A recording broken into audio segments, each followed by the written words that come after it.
شادی کی رات جب وہ کمرے میں آیا تو میں نے اسے الگ سونے کے لیے کہہ دیا، لیکن اس نے میرے ساتھ۔ فراز میرا 13 سالہ چچا زاد کزن تھا۔ چچا چچی کی حادثاتی موت کے بعد ابا اسے گاؤں سے شہر ہمیشہ کے لیے اپنے گھر لے آئے۔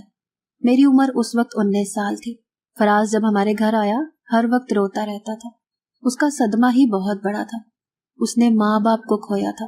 میں اسے چھوٹے بھائی کی طرح سے سمجھتی تھی، اسی لیے اس غم کے موقع پر میں اسے گلے لگا کر تسلی دینے لگتی، اس کے آنسو پونچھتی، اسے کہتی کہ تم میری امی کو اپنی امی سمجھ لیا کرو۔ جب وہ چچی کو یاد کر کے سسکیاں بھر بھر کے امی امی پکارتا تو میرا اور امی کا دل کٹ سا جاتا۔ امی بھی اسے بہت پیار کرتی تھی، لیکن وہ مجھ سے اٹیچ ہونے لگا۔ کئی گھنٹے وہ مجھ سے چچی کی باتیں کرتا تھا۔ میرے چچا نے ہر چیز اس کے نام کر رکھی تھی، اسی لیے اسے زمینوں کے کرائے آتے تھے، اور وہ پیسے اتنے ہوتے تھے کہ اس کے اخراجات کے ساتھ ہمارے گھر کے بھی کئی اخراجات پورے ہونے لگے تھے۔ میرے والد کا کاروبار بس مناسب سا تھا، ہم بمشکل ہی اپنی ضروریات پوری کر پاتے تھے، لیکن اب تو جیسے ہمارے گھر میں بہت سی سہولیات آنے لگی تھی، کیونکہ زمینوں کی کاشت کا سارا پیسہ ابا کے پاس آتا تھا۔ فراز اکثر شام کو مجھ سے کہتا کہ میں اس کے ساتھ آنکھ مچولی کھیلا کروں، کنچے کھیلا کروں۔ میں بھی اس کا جی بہلانے کے لیے اس کے ساتھ کنچے کھیلنے لگتی۔ وہ مجھے سے پڑھنے لگا تھا۔ میں بھی اپنے والدین کی اکلوتی ہی بیٹی تھی۔ مجھے تو جیسے ایک بھائی مل گیا تھا۔ میں بی اے کے آخری سال میں تھی، اسی لیے کالج کبھی کبھی ہی جاتی تھی، گھر پر ہی پڑھ لیا کرتی تھی۔ کھانے کی ذمہ داری امی نے میرے سر پر ڈال رکھی تھی، اسی لیے اسکول سے آتے ہی وہ سیدھا کچن میں چلا آتا۔ میں اسی وقت اس کے لیے روٹی بنا رہی ہوتی تھی۔ وہ آتے ہی میرے گلے میں باہیں ڈال دیتا۔ صبا جی، آج کیا بنایا آپ نے میرے لیے؟ وہ بڑے لاڈ سے پوچھتا۔ میں اسے کہتی، پہلے اپنے کمرے میں جاؤ اور نہا دھو کر آیا کرو، تم کیا سیدھے کچن میں چلے آتے ہو؟ تو میری بات پر وہ مجھے غور سے دیکھتے ہوئے کہنے لگتا، اسی لیے کہ اسکول سے آنے کے بعد مجھے سب سے پہلے آپ کو دیکھنے کی خواہش ہوتی ہے۔ آپ کو کیا پتا آپ میرے لیے کیا ہیں؟ شاید وہ مجھ سے اسی لیے اتنی محبت کرنے لگا تھا کہ اس کے ہر غم میں نے اس کے آنسو پونچھے تھے۔ 1 سال ہو چکا تھا اسے ہمارے گھر میں رہتے ہوئے، اب تو وہ 10ویں جماعت میں آ چکا تھا، اسی لیے اسے میری شاید عادت سی ہو گئی تھی۔ سچ تو یہ تھا کہ میرا بھی دل اس کے بغیر نہیں لگتا تھا، میں اسے بالکل چھوٹے بھائی کی طرح ہی سمجھتی تھی۔ لیکن مجھے اس کی محبت کی شدت کا اندازہ اس وقت ہوا جب میرا خالہ زاد کزن خالہ کے ساتھ ہمارے گھر آیا۔ وہ مجھ سے بڑا تھا اور بچپن سے ہی امی اور خالہ نے ہمارے رشتے کی بات کر رکھی تھی۔